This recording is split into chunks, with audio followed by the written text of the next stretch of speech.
This edition of My Thoughts Monday is brought to you by Valve Performance, the team behind the Nordboard, ForceDex, the Groin Bar, and Human Track. Guys, the most important ability for all of our athletes is availability, and that's the absolute goal of Valve Performance, is to provide solutions to performance professionals so that we can get the right information to make the right decision at the right time for the betterment of the athletes that we get to work with. To do this, guys, they have a wide range of validated products that focus on usability, and having being founded by the School of Exercise and Nutrition Sciences at the Queensland University of Technology, they're extremely evidence-based and they're beyond transparent. I can tell you that our time using the Nordboard and being involved with ForceDex, we have been introduced to so many amazing people that have truly helped us become better coaches, have a better understanding, not just of the technology, but also what we're doing with our athletes. So make sure you hop over to valveperformance.com today to make sure you check out what they got. It's going to make you better and to do better by your athletes. The world of strength and conditioning is filled with some awesome practitioners who are always trying to evolve and continue to grow professionally throughout their career. The problem with many of us, though, is finding a new outlet, a new way, and a new perspective on the questions that we may have, whether it be programming, whether it be situational with dealing with coaches, or whether it be career advice. Because all too often what happens is we get stuck in with the same group of friends and the same group of colleagues that we reach out to for advice repeatedly over and over again. But what we should really be looking for is different perspectives, different people who have been through different situations who can help us make better decisions both for ourselves and our athletes.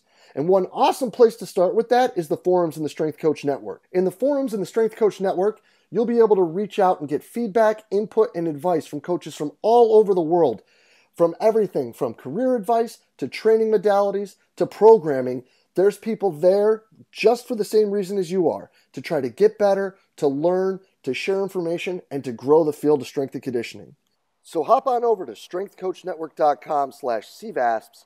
That's strengthcoachnetwork.com/CVASPS to dive into all that great content today and get your 48-hour trial for only $1. I look forward to seeing you in the Strength Coach Network. Hey, what's happening, everybody? Jay DeMayo coming at you with this week's edition of My Thoughts Monday. And today I'd like to, kind of revisit a little bit of what we were talking about last week. And that was, a quick little overview of our return to sport protocol that we came up with here at the institution that I get to work with. And I think that, again, I'm really lucky. I've got a group of people, a team that we all worked pretty close together with this. And, I think that the plan that Mike and Beecher and Adam and Sarah came up with and how we put this all together is really, really solid. I think that we did really well with that. But I also want to talk a little bit today about some things that we need to be ready for, right? Some things that we need to be prepared for, and some things that we need to keep in mind with these programs as we move forward. I think the first is, and I think that this is something that strength and conditioning coaches have a hard time with at times. That is that you got to have confidence in the program. You got to believe in the program. You got to understand the progressions. You got to understand the intricacies of it and why things are set up in the situation in the way that they are. Because there's going to be times where we're probably going to have to defend it now more than normal. I don't know if I want to say ever, but now more than normal. Because if you look at how this is set up, right, this 50, 30, 20, 10, or 50%, 70%, 80%, 90%, however you want to quantify it, in this time there are steps to these progressions where different teams are allowed to do more or less than what the sport coaches would want. So understanding why you're progressing things in a certain manner, being able to communicate why you are, and being able to describe why these steps are important and get that point across is truly the most valuable aspect right now. Being confident in that is what's going to help you relay that message. And that's not just to coaches, but also to athletes, because there's going to be this, the athletes that we have that were at home that did everything by the book. There's going to be the athletes at home that did whatever they wanted, and there's going to be the athletes at home that probably didn't do much of nothing, right? So We need to be able to communicate the ins and outs, the what's and the whys of what we're doing.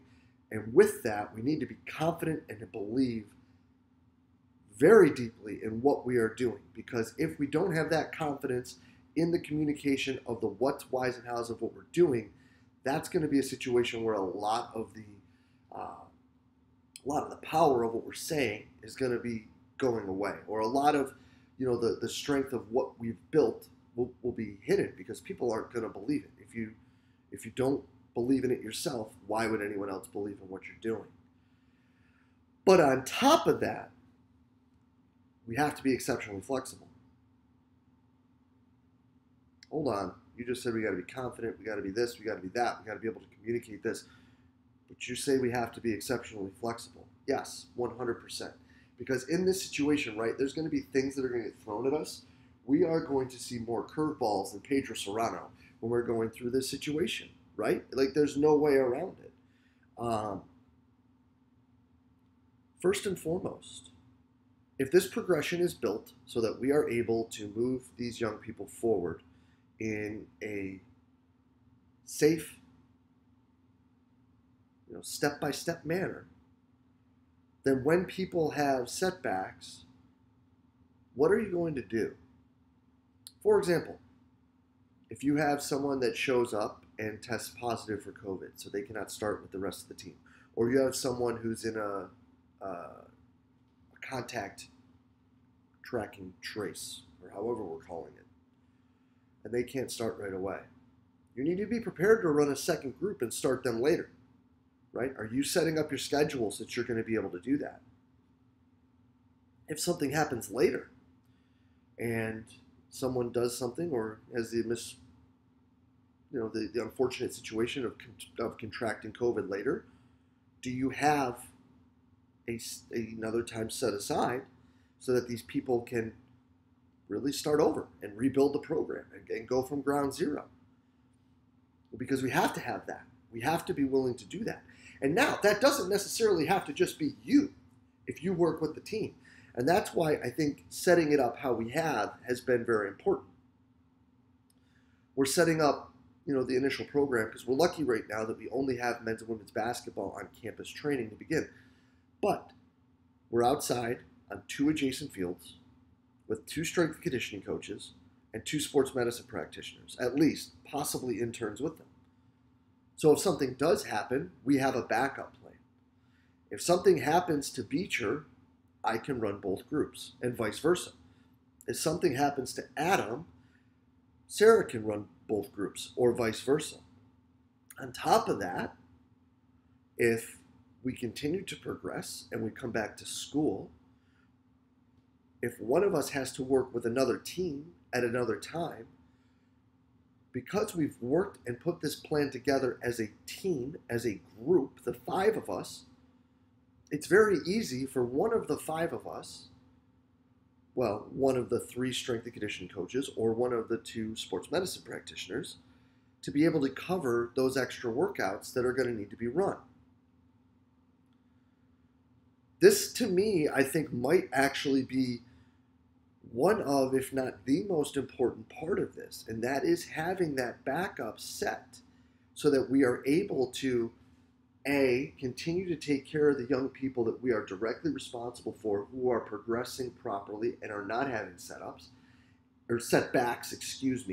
and B, being able to care for the individuals who may have some form of setback, may have some form of issue that has to have them start over. That's why working as a team is so important. That's why during this time, we kept talking about the importance of consistent communication and building these programs together with a staff, including your sports medicine practitioners, because everyone has to be on board.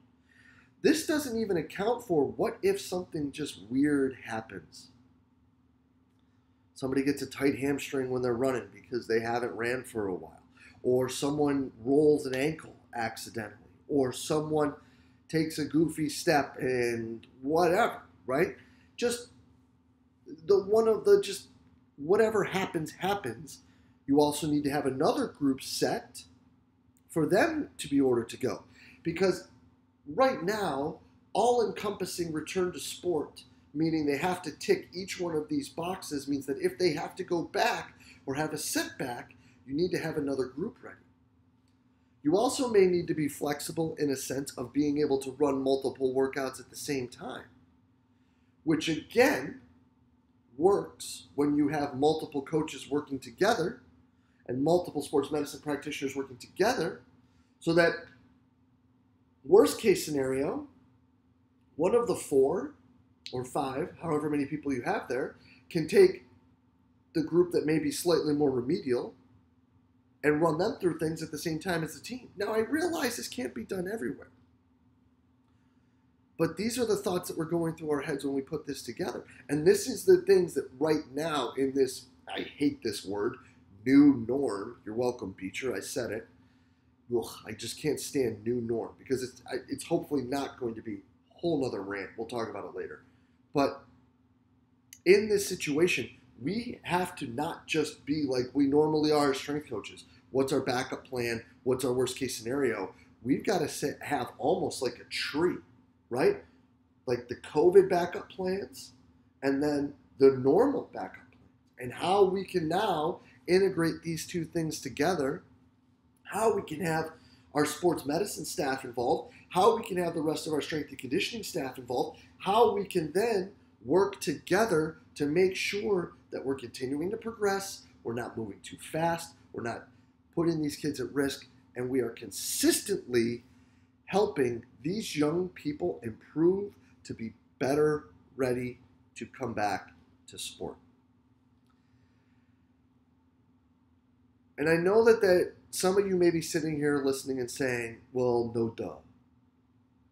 But I'm going to tell you, I think that this was a lot harder for us to grasp than it should have been. And if I'm being completely honest, I think that part is ending up being a byproduct of how we put everything else together.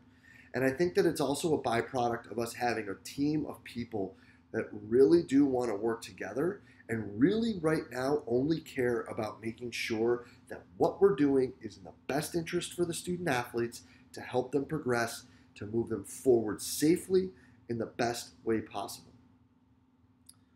Would love to hear how other people are working with their staffs and between departments in order to ensure that these progressions, no matter how many speed bumps, no matter how many hiccups, no matter how many curveballs you get thrown, are able to continue to move forward.